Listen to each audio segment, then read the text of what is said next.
Yung buto niya napunta rito. Opo. Kaya nawala na rito. Ayun. Natatapos lang natin ayusin yung isang galing pa ng Batangas na dislocate. Ngayon, meron naman dumating. Minsan ang mag-store ko, din sila.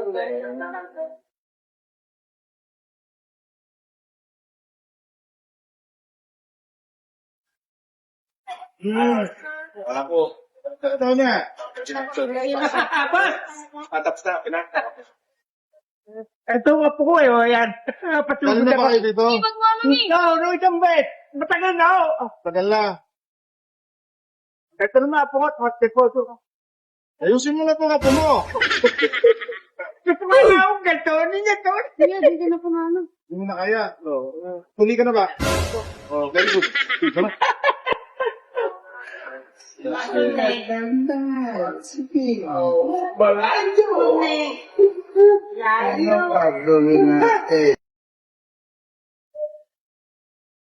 Yan, Jello, babaliin lalo ni ko yan. Parang hindi. Oo. Ano? So, sige. Ngayon din mo yun eh. Mga alas 5. Alas 5 pa lang nangyari. Lalaro sila. Kakalabas lang ng isang pasyente, galing pa ng ano. Ano ba? Bala ka sa daddy mo. Sa daddy mo. Ngayon, mami sa akin. Dito. Masigas na yung lumo. Yung buto niya napunta rito. Opo. Kaya nawala na rito. Sabihin mo, lalaki ako! Dami ako. Ay. Tapangan mo. Abay, tatay mo, napaka-bruce kong tingnan. Yeah, boy. Oh.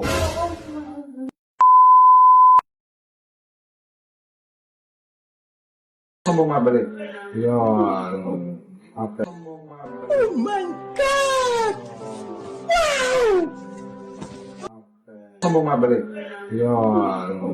Okay. Nasinig ko yun.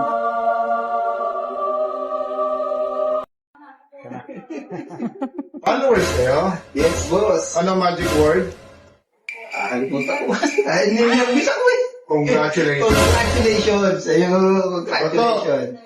Oh. Ngayon, tingnan mo yung ano mo, shoulder mo. Kapain mo, nandiyan yung buto mo.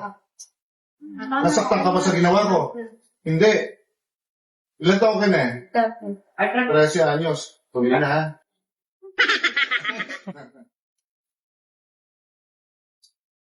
Yan ang sinasabi ko kapag ka nakarela. Isang kamay lang ang ginamit natin. Hindi natin kinakailangan ng puwersa. Kasi meron po pwedeng madamage na soft tissue kapag yun ay pinupuwersa. Again, nasaktan ka ba? Hindi. Pero namimilipit ka na kanina doon. Sabi mo kanina, hindi ko na kaya. Ermitan yung lagutok. Arbet Caldo.